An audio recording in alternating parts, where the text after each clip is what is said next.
হরে কৃষ্ণ কৃষ্ণ কৃষ্ণ হরে হরে, হরে রাম রাম রাম হরে হরে। হরে কৃষ্ণ। প্রত্যেক কৃষ্ণ অনুরাগী ভক্তবৃন্দকে জানাই সুস্বাগতম। সকালবেলা ঘুম থেকে উঠেই এই একটি কাজ অবশ্যই করবেন।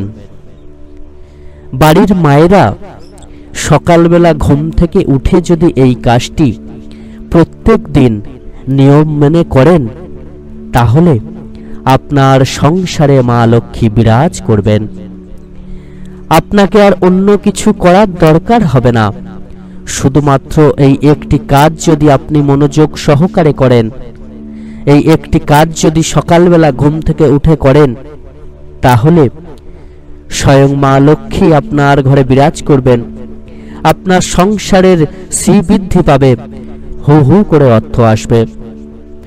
মা লক্ষ্মীকে খুশি করতে, সংসারের আয়োন্নতি বাড়াতে ঘুম থেকে উঠে সকালবেলায় বাড়ির মায়েরা এই একটি কাজ অবশ্যই করুন।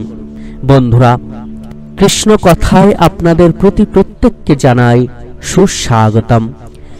ভিডিওটি পুরোটা মনোযোগ সহকারে শুনবেন এবং লাইক শেয়ার ও কমেন্টস করতে ভুলবেন না। যারা আমাদের চ্যানেলে নতুন এসেছেন, দয়া করে আমাদের চ্যানেলটিকে সাবস্ক্রাইব করে দেবেন এই রকম নতুন নতুন ভিডিও সবার আগে পাওয়ার জন্য। বাড়ির মায়েরা ঘরের লক্ষ্মী মানা হয়। এই ঘরের লক্ষ্মীরাই কিন্তু পারেন মা লক্ষ্মীকে ঘরে বেঁধে রাখতে। তাই শাস্ত্রে এই মায়েদের উদ্দেশ্যেই একটি বিধান দেয়া হয়েছে।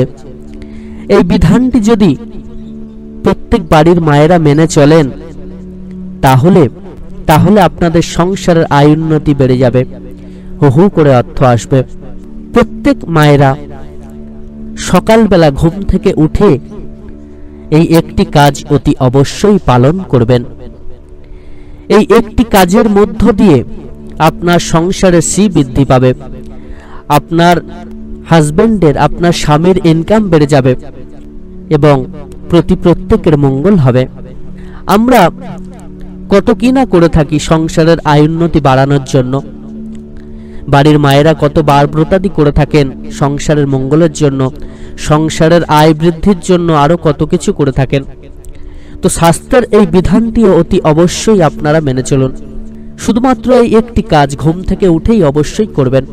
যখন আপনি ঘুম থেকে উঠবেন, সর্বপ্রথম আপনি ভগবান শ্রীকৃষ্ণের প্রতিকৃতির দিকে মুখ করে চোখ খুলবেন।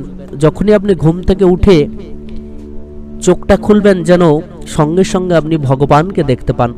এবং অতি অবশ্যই আপনাকে ভোরবেলা সূর্য ওঠার আগে অতি প্রত্যুষে ঘুম থেকে উঠতে হবে। এই অতি প্রত্যুষে আপনি যদি ঘুম থেকে উঠতে পারেন, তাহলে খুব ভালো হয়। অতি প্রত্যুষে ঘুম থেকে উঠে বাড়ির মায়েরা কি কাজ করবেন না, শাস্ত্রে আছে বাড়ির মায়েরা ঘুম থেকে উঠে সকালবেলায় যদি ঘরের চৌখাটে একটু গোবর জলের ছিটা দেন, তাহলে আপনার সংসারে মা লক্ষ্মী বিরাজ করবেন। এই গোবর জলের ছিটা দিলে মা লক্ষ্মী বিরাজ করবেন কেন? এখানে একটা তত্ত্ব আছে, শুনে নিন। শাস্ত্রমতে গাভীর শরীরে 33 কোটি দেবদেবী বাস করেন। একদিন মা লক্ষ্মী কাঁদতে কাঁদতে ওই গাভীর কাছে গিয়ে প্রশ্ন করলে, হে মা, তোমার শরীরে সবাই জায়গা পেল, সকল দেবদেবী তোমার শরীরে জায়গা পেল, আমি শুধু জায়গা পেলাম না। গাভী বলল, তবে এক কাজ কর মা, আমার তো ফাঁকা জায়গা আর কোথাও নেই, একটা জায়গা লক্ষ্মী হয়ে তুমি থাকতে পারো। কোন জায়গায়? তখন গাভী বলল, মা, আমার গোবরের মধ্যে তুমি থাকতে পারো। স্বয়ং মা লক্ষ্মী ওই গোবরের মধ্যে অবস্থান করলেন। ওই জন্য গোবর জলে ছিটা দিলে ঘরে মা লক্ষ্মী বিরাজ করেন। কিন্তু যদি গোবর না পান, তাহলে কি করবেন? তাহলেও শাস্ত্র বিধান আছে। আপনি যদি রোজ সকালবেলা একটু গঙ্গা জলের সাথে মিশিয়ে সেইটা ছিটা দেন ঘরের চারিদিকে, ঘরের চৌকাঠে, এবং সকালবেলা অন্তত একটু ঘরকে ভালো করে ঝাড় দিয়ে মুছে পরিষ্কার করেন, তাহলে কিন্তু আপনার ঘরে শ্রী বৃদ্ধি পাবে এবং আপনার ঘরে মা লক্ষ্মী বিরাজ করবেন। তো বন্ধুরা, প্রত্যেক সংসারে মায়েরা যদি এই একটি কাজ করেন তাহলে কিন্তু সংসারের আয়োন্নতি বৃদ্ধি পাবে, হু হু করে অর্থ আসবে। আশা করি মায়েরা এই কাজটি করবেন এবং নিজেদের সংসারের উন্নতি বাড়াতে, নিজেদের সংসারের আয় বাড়াতে, স্বামীর ইনকাম বাড়াতে এটি মায়েরা মেনে চলবেন। বন্ধুরা, সকলে খুব ভালো থাকবেন, সুস্থ থাকবেন, সুন্দর থাকবেন, প্রত্যেককে ভালো রাখবেন। ভগবান শ্রীকৃষ্ণের এই রকম অমৃত কথাগুলি প্রত্যেকের কাছে পৌঁছে দেবেন, বেশি বেশি করে শেয়ার করবেন এবং আমাদের চ্যানেলটিকে অবশ্যই সাবস্ক্রাইব করে দেবেন এইরকম আরো নতুন নতুন ভিডিও পাওয়ার জন্য। লাইক শেয়ার ও কমেন্টস করে আমাদেরকে উৎসাহিত করবেন। ভগবান আপনাদের প্রত্যেকের মঙ্গল করুন। ধন্যবাদ।